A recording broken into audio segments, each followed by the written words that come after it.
matchup against the Philadelphia Phillies in Philly in that bandbox on NBC tonight, paving the way for either heartbreak and disaster or positivity on this evening as a father on this Father's Day.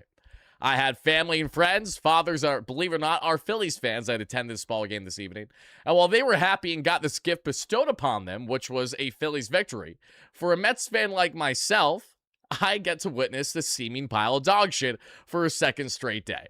And the biggest frustration that I have for our conversation today, that's really going to let this entire thing come together, is, and I apologize, kiddos, earmuffs, if you got to throw them on. There will be some profanity said in today's show this evening. I don't know how to go about this without having some F-bombs thrown in here or there because I have to let it rip, okay? This all goes in hand with the continued lackluster decision-making. This New York Mets team thought it was in their right fucking mind to start David Pearson today. As soon as Mike Puma, the New York Post, friend of the platform, because I work with Mike there, dropped that piece, which was his tweet a day ago, stating that David mother effing Peterson was starting this ball game today. This game was over before it even began. The same way that dog shit lineup going out in yesterday's matchup against the dominant Christopher Sanchez, the game was over before it even began. But little did we know that we should have had on our effing bingo card Freddie Peralta giving up 10 across not even 3. Fast forward a day later, David Pearson, the soft tossing southpaw, towing the rubber for the New York Mets. Oh, surely Peterson's going to have success this evening. Surely David's going to be fine against Schwarber and Harper. Surely the guys who have proven their ability to handle lefty-lefty matchups without a problem are now going to somehow have a problem against David Pearson, the godforsaken New York Mets. That's all I have to say, but all I can do is laugh. This might lag as I get to this. I understand that. How can you not laugh with this?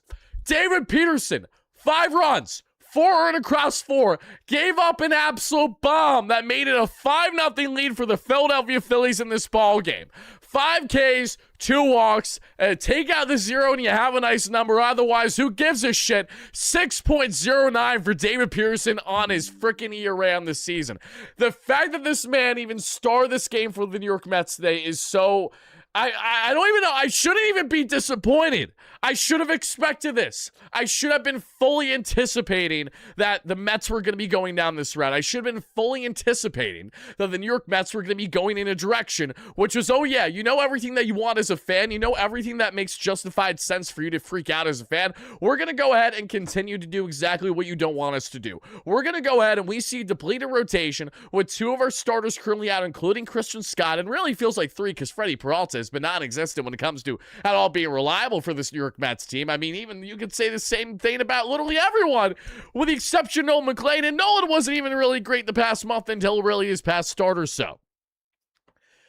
Oh my God, like the fact that we have seen this writing on the wall from so far away with how bad this rotation is, how piss poor it is, how the continued piggybacking is not going to work when you have multiple options that are literally dog shit, pond scum, below pond scum. And I don't mean this personally to anyone on the team. It's just a fact when we talk performance. This has been absolutely hilariously bad, okay? This is right up there with how last year went for the New York Mets, if not worse, with how things went for them last year, because last year, the New York Mets were at least a competent baseball team for their first north of 2 months into the season. Nothing about this team is competent besides a bullpen that's been otherwise nails. I know Austin Warren gave up a run today, but who gives a shit? You were losing this ball game as soon as David Pearson started it.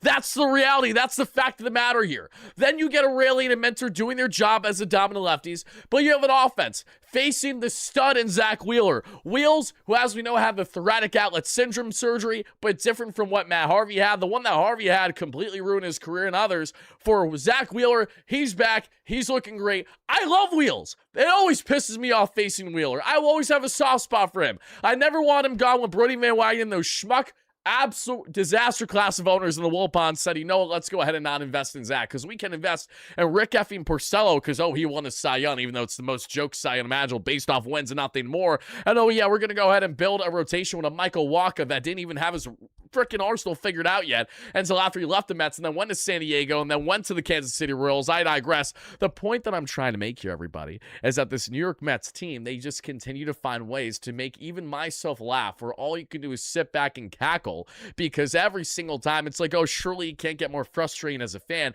They one-up themselves. They are just truly impressive in their way to still reel me back in and spit me back out, okay? And the same way that you feel as fans is exactly how I feel right now. You know, Jonah Tom, people are asking in the chat about Tom got his little tits lit. He gave up 3 across 3 yesterday. Didn't look great for Syracuse, okay? Jack Wettiger's been awesome in the farm that we have seen, but how much of a needle mover is really Jack going to be at this stage in the season? More than likely, nil, if not anything, right? Then you get a Jonathan Santucci, who still has a bit more work to do. Then you get, literally, you can go down the laundry list of who the Mets have in Syracuse, etc. Is there upside with these guys? Of course there's upside with these players. I'm not saying that there isn't. But even while there's upside with these players, the downside is that there's still too much collectively wrong about this bonehead decision-making of an organization from front office down.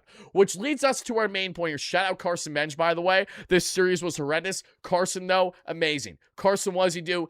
3-hit game. Game 1, I'm in attendance. Mets win. Guys, I clearly was a good luck charm. I'm quietly like 4-0 in my past 4 Mets games. And half those games have been on the road in San Diego and Philadelphia. It doesn't even need to make sense. I don't understand. I'll be there Tuesday against the Cubs. So if the Mets get curb stomped, you can blame me. And if they win, you can also thank me. Either way, that's how it is. So Carson Bench has a 3-hit game in game 1 of this series. You're feeling great about it. Oh, Carson gets a 3-hit game. The Mets get a nice win. Juan Soto with a couple ding-dongs. We're loving it. Bo didn't do jack all this series and looks exactly like how you thought a guy would after having a regret after not signing with the team he otherwise wanted to sign with. That being a fun and far more vibrant Philadelphia Philly club right now. Shout out Don Mattingly for getting them together. And speaking of which, on the Carson Bench front, Benjamin had a bomb yesterday. Again, garbage time, but it doesn't matter. Carson Bench is a stud. Demolished the baseball yesterday, 420 feet, 105 off the bat. Gorgeously done. Today, Carson Bench, tremendous. Again, another day, another bomb. Bench has been awesome. There have been few bright spots for the New York Mets this season, but Carson Bench and AJ Ewing are right in the thick of it all. AJ, what a great day as well, getting himself a nice RBI that we saw. Marcus Semien provided absolutely nothing. Alvey was horrendous in DH today, goes without saying. Zach Wheeler ate his ass up like it was nobody's business. So in tonight's New York Metropolitan post-game, I don't even want to call it a show because it's still a rant. It's still a vent session. We have to shout out our amazing sponsor at Prize Picks, because Prize Picks is officially live in the state of New York. Don't wait. Don't hesitate, Mets fans. Do yourself a favor and download the Prize Picks app. Join the millions of users today utilizing the best app in the game for daily projections and lineups. Whether you want to build a baseball-related lineup like what you see beside me, more or less on hits, strikeouts, total bases, you name it, or do something else in the sports space, Prize Picks has you covered. Download the app. Use the promo code HMA today to get $50 in lineups after you place your first $5 lineup. Again, that is promo code HMA to get $50 in lineups after you place your first $5 lineup. Prize Picks, it's going to be right. Shout out to SeatGeek, the official marketplace of the New York Mets. But you guys don't need to use SeatGeek for Mets tickets right now, okay? Maybe you want to save some dough. Maybe you want to go to literally anything else in the entertainment space, from comedies to concerts to different sporting events that's not going to give you heartache the way that the Mets most certainly will.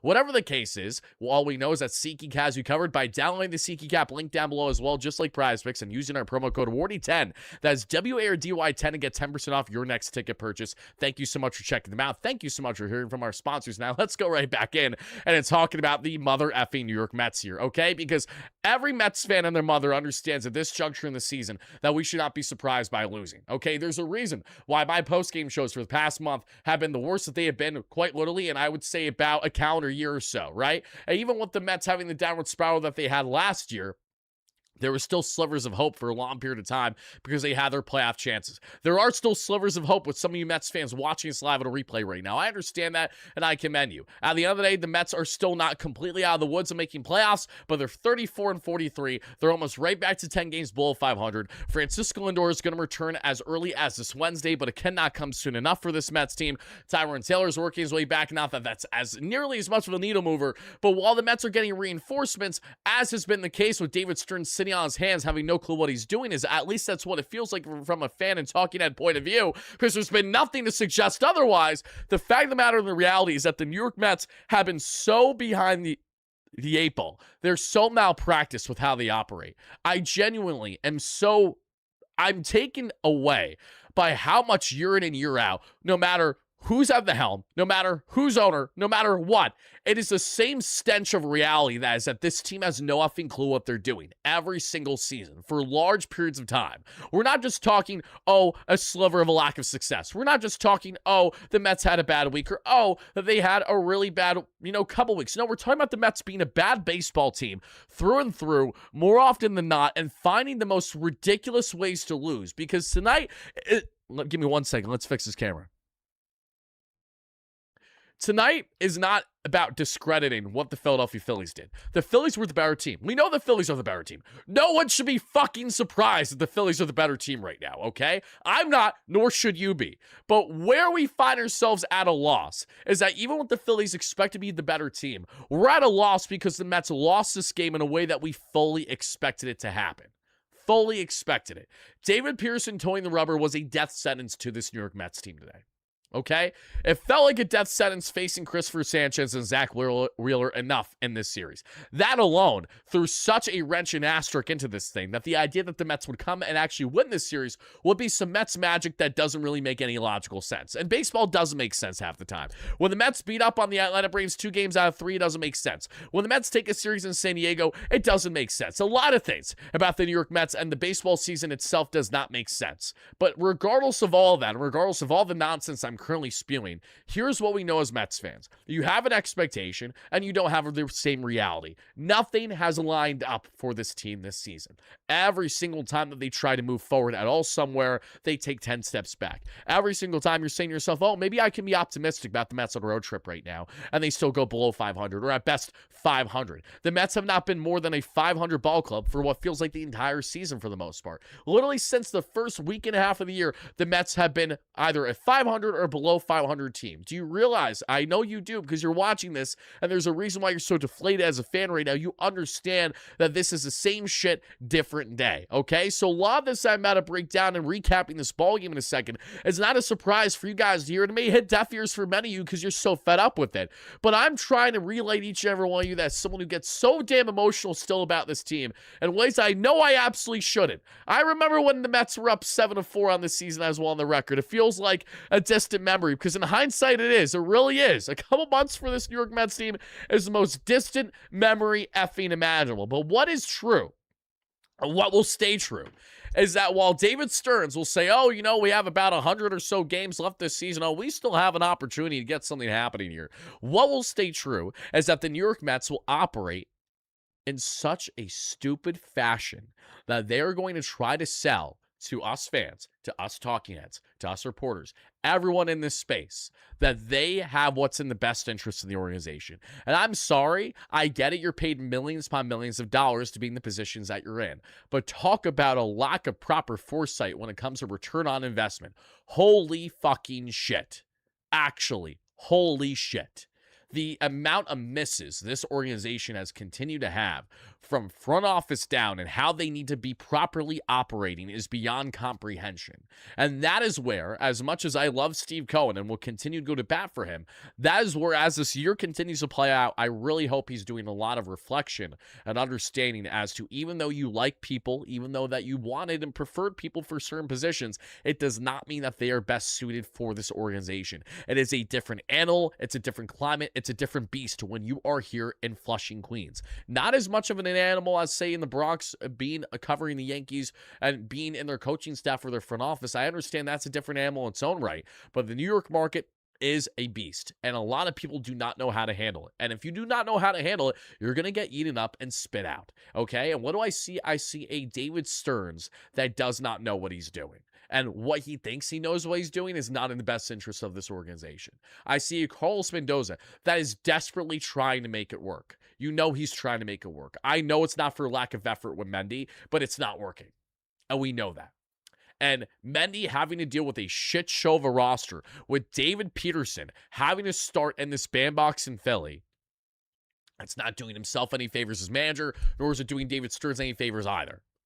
This is why acting, being proactive, adding more than one effing starter this offseason than 5-inning Freddie was a logical route then, as it is the case now. Have you guys seen the theme of almost every single time that we have heavily advocated for the Mets to have proper depth and quality over quantity for the rotation and aspects of the lineup, and every single time that they fall short every single offseason on this, it comes back to bite them in the ass. It's almost like us fans that pay a little bit of attention at least have a grasp as to what is right for this fucking organization, because the team itself that literally shells out millions upon millions of dollars for this front office, for this coaching staff, and for this roster build have literally no clue what they're doing. It just does not make any logical sense at all. At all. It's despicable is what it is. It is truly despicable what we are witnessing in real time. I got some comments I got to get to. We're going to break down the ball game here shortly, everybody. Hit that like and subscribe button on your way in. Let me know how pissed off as a Mets fan you are. I really need to hear right now because I get it. This has been a continuation of what's felt like the majority of the season. We'll have a good couple days, then we'll have a shit 4 or 5 days, right? That's been the trend of this team. But I want to know the temperature check right now because I asked you guys not all that long ago, do you have a level of optimism? Do you have a level of something to actually be encouraged by as a Mets fan? Because I think any level of encouragement that we find ourselves building up, we're in this stupid-ass cycle, and it's going to be like this all season long until they fully commit to selling, which they absolutely need to do, yet they're still not going to be doing yet. So, Nick, great member of the chat, just said something that's going to make me crash out. It's going to make me crash out so bad. Like, I want to crash out, pardon my French, kiddo, so fucking bad right now. And here's why.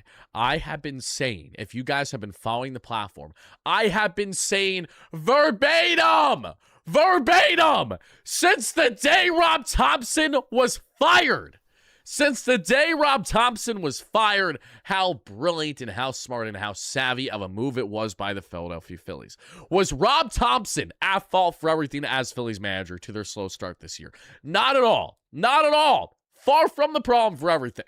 But he's part of the problem. And that's the issue. The Phillies understood that after not breaking away their core this past offseason, which was a Dave Dombrowski failure, do not get it twisted, it starts with the front office. What do you do in today's MLB? When the front office isn't going to get kicked the can right away, you start by saving face by making an in-house drastic decision. When the Philadelphia Phillies got their ass curb stomped for a combined no-hitter against the New York Mets in the first couple months of 2022 and said, you know what, Joe Girardi, you're not our guy. And they went with their in-house option of Rob Thompson from the bench to manager. That lit a fire under their ass, and that got them all the way to the World Series. Fast forward 3+ years later, Rob Thompson's out. They wanted Alex Cora. He said no, thank you. They go with Don Mattingly. And what has Don Mattingly done for the Philadelphia Phillies? He has helped this Phillies team with a grizzled core, a core that I do not love how it's going to look throughout the course of the year, but maybe, just maybe, this change of voice and direction is all this core effing needed. They are 32-16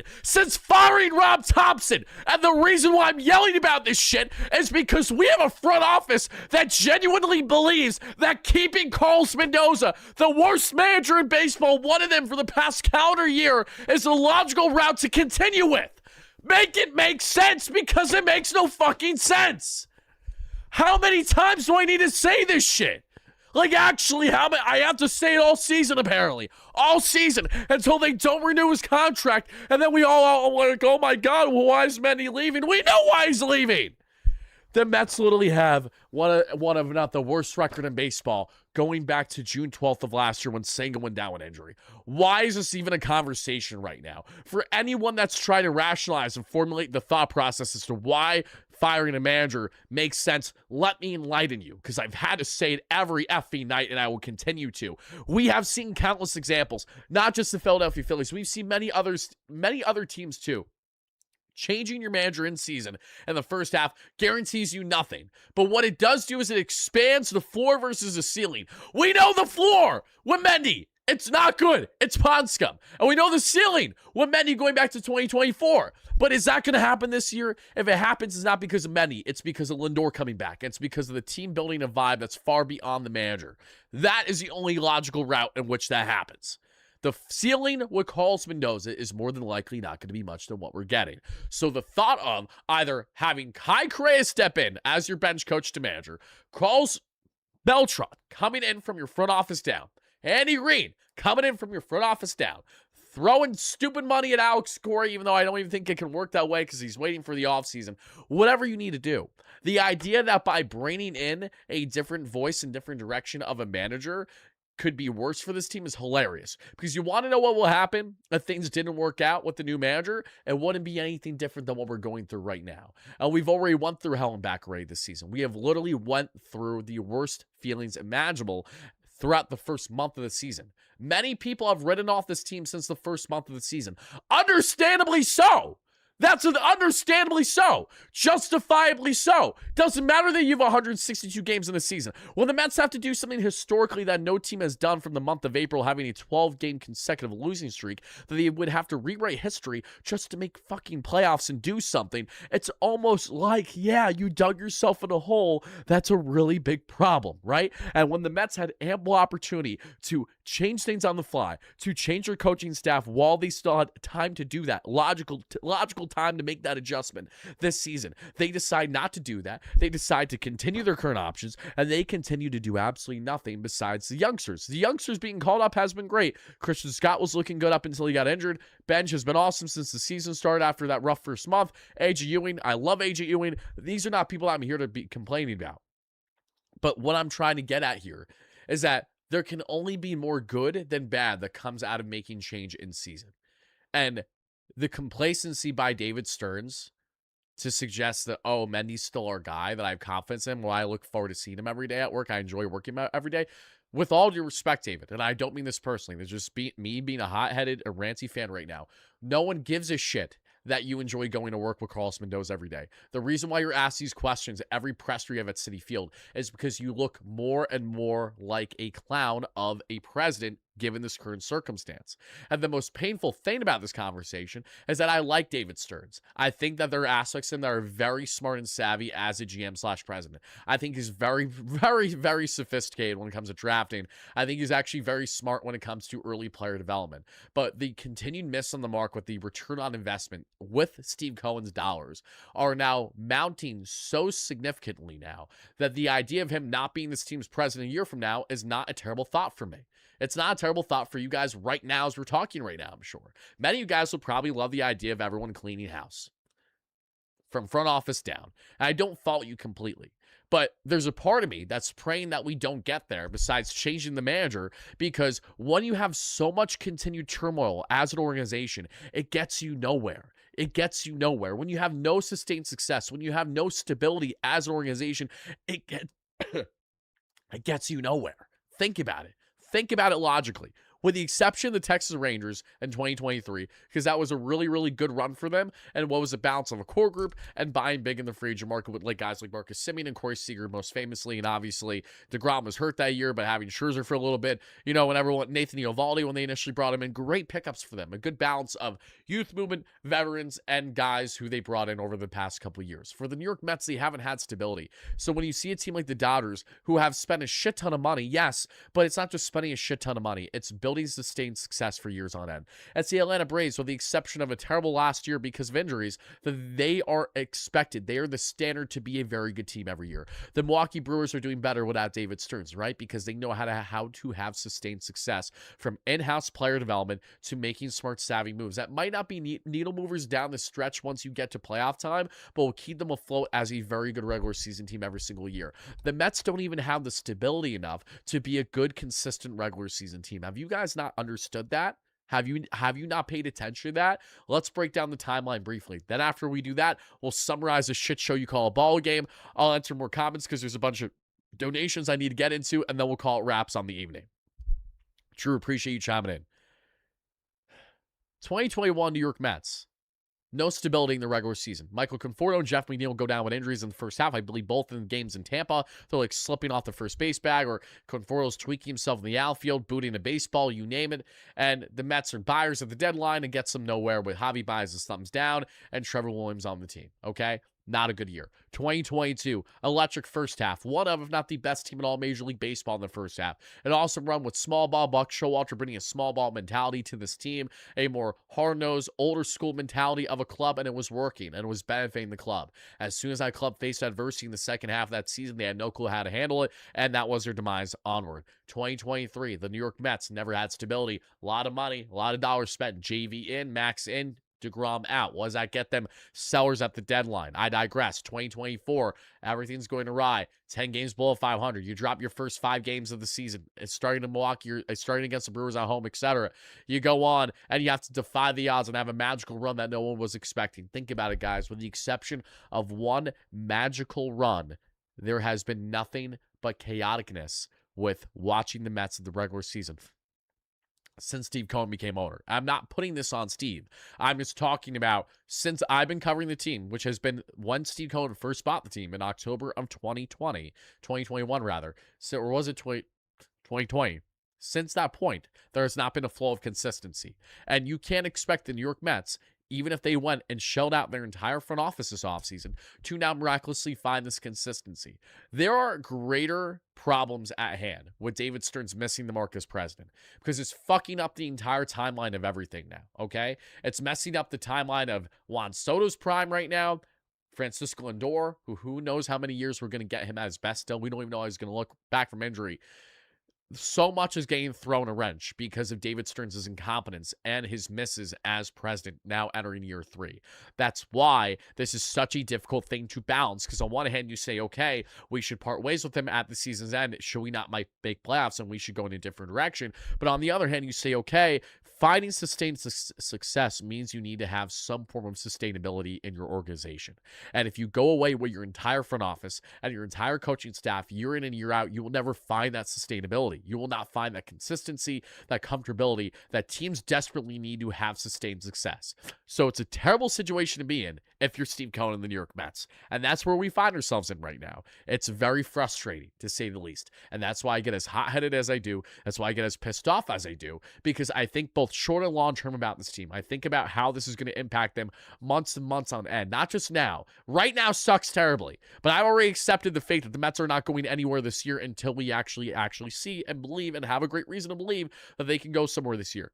I think they have the offensive talent to make it happen at some point this season, but I'm not going to let my optimism make me be blinded and think that, oh, it's sunshine and rainbows. No, nothing about that is the case with the Mets. You saw me cover the team the first couple of years of me covering the team. I was sunshine and lollipops. And even when they had a shit 2021 season, just because like I was so bought into Cohen and the change in direction, because change is a good thing. It's a great thing. It's an exciting thing. But you know what? Change can be stale. After a while, the same thing over and over again can get stale. And that's why the Phillies parting ways with Rob Thompson was so logical when they did that. Now they're reaping the benefits of it because, again, they missed the mark in not breaking up their core more than just parting ways with Nick Castellanos starting the season. They should have probably traded a Brandon Marsh or really heavily made something greater happen for an Alec Bohm. They decided not to go down that route, and they had a terrible start to the year. So they went the logical route down, which is that you're not going to fire a president or a GM right now. What's your next logical option? You're going to start with your manager, and you're going to see if your team, if your core group can come together with that change of voice and direction. They're showing you in real time that they can. But God forbid the Mets do the same. God forbid the Mets do anything to properly position themselves for potential success this season with a payroll north of $400 million. I'd blow my nose out. But all right, a couple more comments I want to get to, and then we got to break down this ballgame as much as I don't want to. I really don't want to at all. Scott, $3 holla. How many outside swing and misses did we chase? Enough. Thank you so much for the donation. Steve, $5 holla. At this point, I would be for throwing Cohen a parade down the Canyon of Heroes if he fired both Stearns and Mendy tomorrow. That's hilarious. Thank you for the donation. Dave, over under 15 homers Schwarber against the Mets this year. Don't get me started, Dave. Thank you for the donation. Love you, brother. Malvar, $10 holla. On the bright side, happy Father's Day, brother. I appreciate that. On the crappy side, and same to you, obviously. Appreciate you, Malvar. Hope you and your youngin are doing fantastic. It was great to hang out with you guys again at Wardy Day. It kills me that the Marlins have the lowest payroll in MLB and are 2 games over 500 while we fly. Oh, how do you think I feel about seeing what the Tampa Bay Rays continue to do? How do you think I feel about seeing what the Milwaukee Brewers do with Matt Arnold there and Pat Murphy, who, if you guys haven't figured out, were their in-house options to step up after David Pearson left as president for them and Craig Counsell left as manager? Have you seen how the Brewers are more than fine without them? It goes to show you that the Brewers' philosophy of great player development and analytical success will get them there. It will not get them there when it comes to playoffs as of now, but it will get them there for sustained regular season success. The Mets can't even get that. We can't even get that. James, $2. This whole organization is a joke. I'm done, Wardy. I don't blame you. Thank you, brother. Love you. Nick, thank you. Great member, 8 months for your comments. Nick Met Fanatic, great member, 7 months. On the bright side, we might get rainouts. Was it going to be a rainy week? Is it going to be a rainy week this week? I'm supposed to be at the game Tuesday. I'm supposed to be at the game Tuesday against the Cubs for the Post. Let me see if that's going to become a reality, because I'm not going Tuesday if it's going to be raining the whole day. Oh, it says 95% chance of rain on Tuesday. I guess I might not be going Tuesday then. We'll just have to wait. Oh, are you kidding? It's literally like a rain out. Oh my God. This week looks like shit. This week does not look good at all weather-wise. I'll have to double check, but there's more than likely going to be a doubleheader on Wednesday as of now, looks like, for the Mets, barring changes against the Cubs. Not a good weather week. So, yeah, maybe I'm not going Tuesday. I guess we'll have to wait and see on that one. A-Train, $2. This pitching is giving this team offense no shot. Yeah, for sure. And it's frustrating because when the Mets get the pitching, they're not going to have the offense. That's how this solid dance goes. Snip, snap, snip, snap, snip, snap. All right, guys, let's summarize this shit show, and then I got to get out of here. I'm disgusted. We'll have content dropping tomorrow. I'll have a video dropping earlier in the day tomorrow. Be on the lookout for that. I will also have a podcast dropping in a very frustrating fashion on the New York Post Sports YouTube channel the first half of tomorrow that you guys will see with Dexter Henry, my amazing co-host for the Post. Check them out.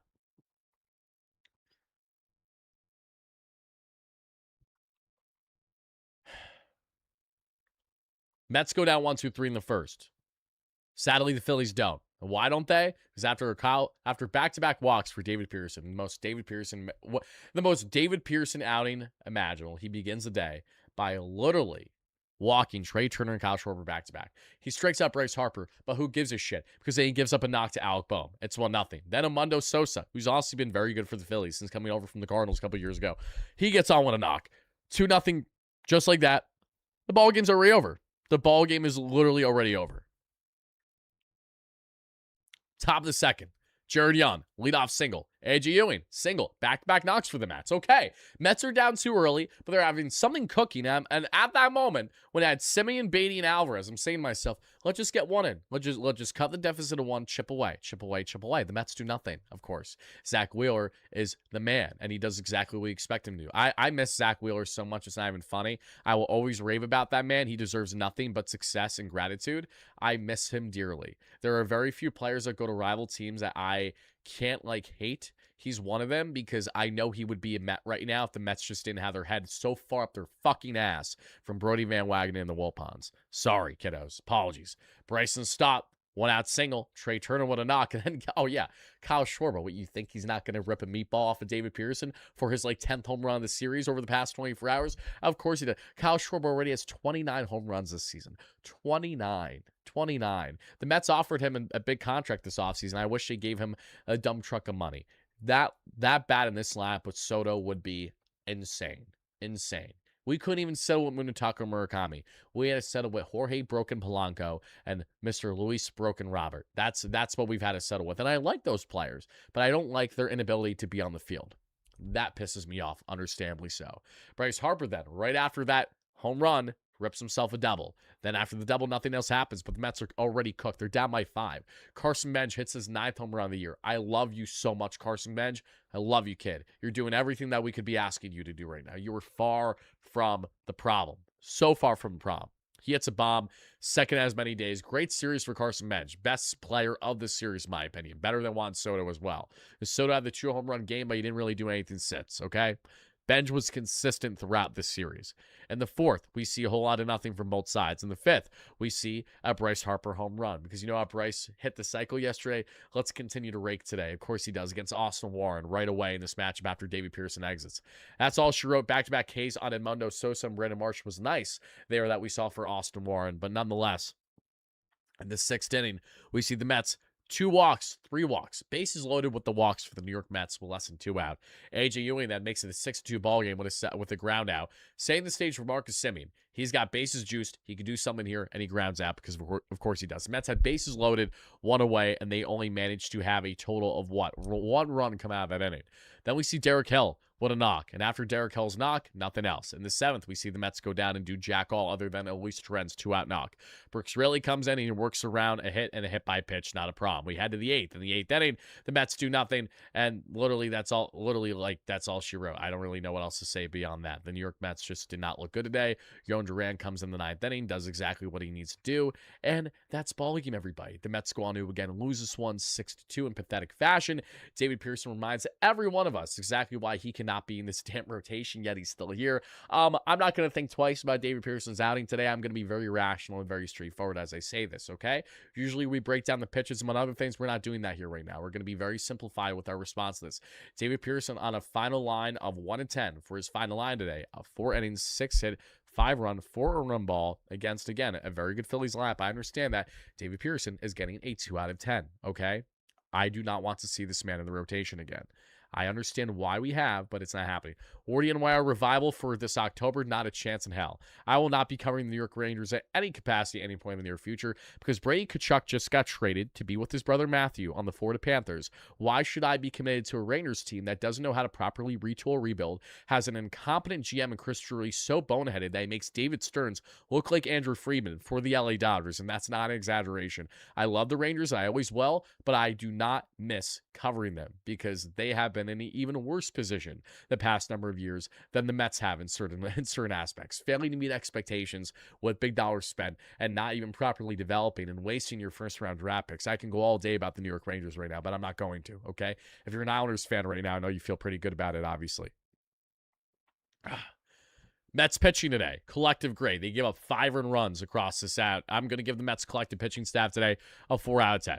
Hitting-wise, let's get in the hitting. Step right up and meet the joke that you call the New York Mets today. Again, Carson Bench, I love him, 257 average, 722 OPS. Far from the issue for the New York Mets. We understand that. Bo Bichette over 248 with a 659. Soto, 1 for 3, 301 with a 973. Young, 1 for 3, 239 with a 726. Ewing, 2 for 4, nice day. RBI, 266 with a 722. Love AJ Ewing. Love this kid. I really do. We'll continue to rave over him. He's a bright spot. Simming, 0 for 219 with a 626. Beatty, 0 for 219 with a 603. Wagman, 0 for 231 with a 837. Melendez, 0 for a $189 with a 671. Alvey, 0 for with 3 Ks. Brutal day at the plate. Swung at everything.